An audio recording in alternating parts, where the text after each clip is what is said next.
What's up, Internet world? Matthew here. It is Tuesday, July 4th, 2017. That's right, it's Treason Day.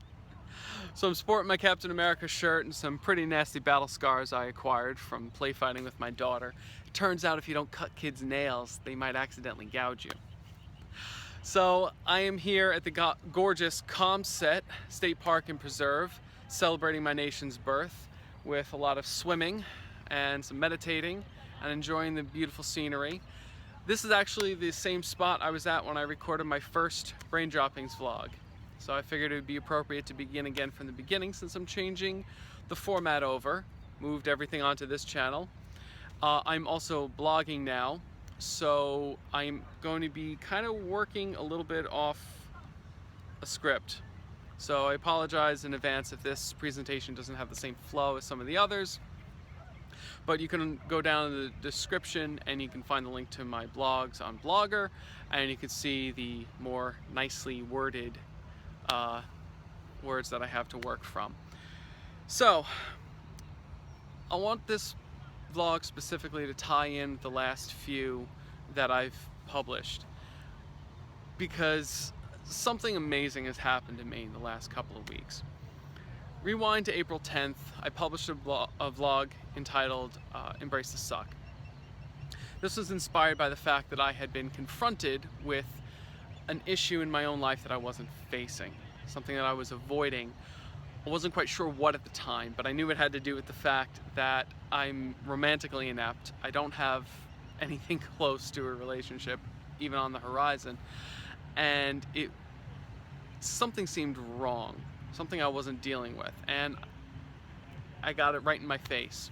So I decided to confront the hard, face the hard lessons, face the hard truths, and go forward and figure out what was really going on. And eventually I did.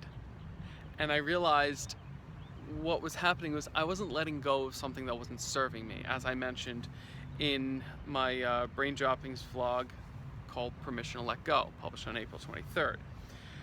So I made the choice to let go.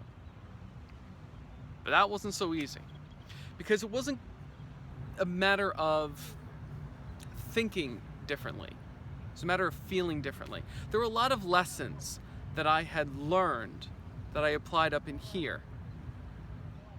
But applying it here and really feeling it and living it, completely different story. So on May 22nd, I published Pure Acceptance.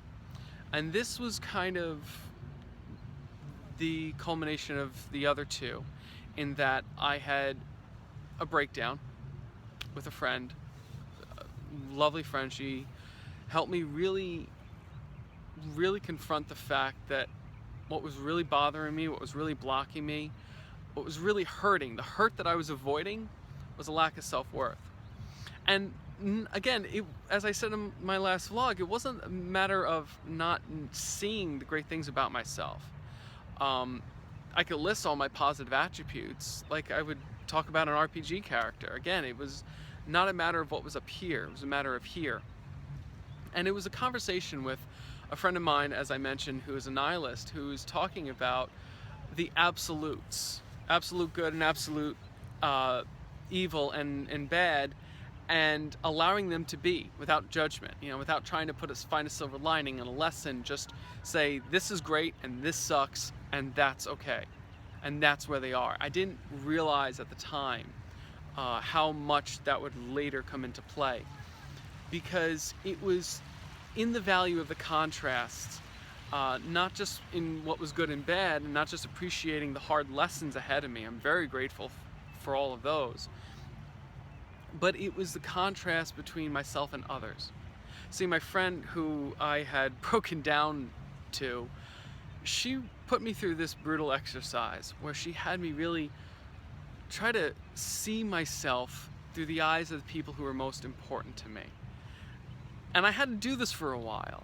I had to think about my parents, my friends, my daughter, and I had to really start to see myself through their eyes. And that was when it all started to click. And that took a lot more than I could ever think my way through. I'm going to put a link in the description below because there's this great lesson that Peter Sage gave talking about self-love and how to gain love it's required to have an abundance, an overflow of appreciation for yourself. Now, I knew it, but I couldn't get there because there was nothing I could think through. I had to feel it. I had to really genuinely live it and feel it. And that is really what made all the difference. But there was another component to it, and that was gratitude. And gratitude, again, not a problem for me. There was a caller who called into the Ask Gary Vee show. She had a problem with gratitude. She thought she lacked motivation, but Gary says, no, you lack gratitude. You're looking at where you want to go, not where you've been. You're looking at what you don't have rather than what you do have.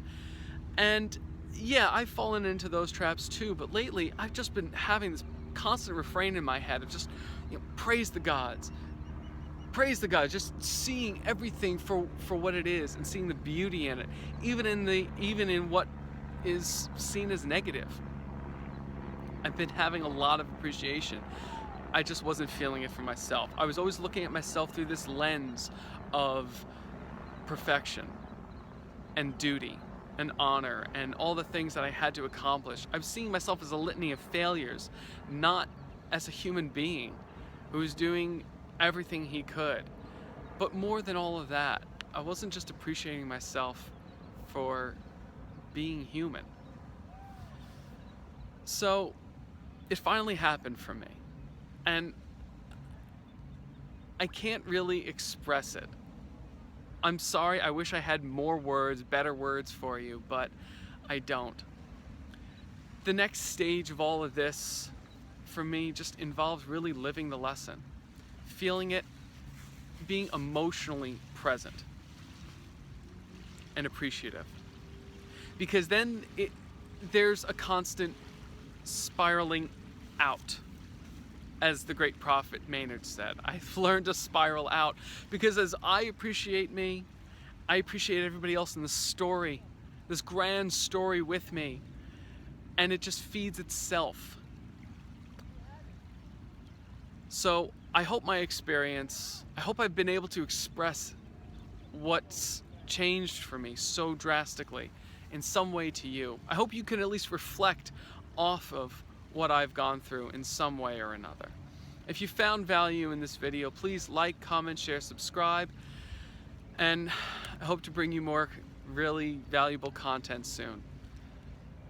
Peace, love, and protein pancakes. Talk to everybody very soon.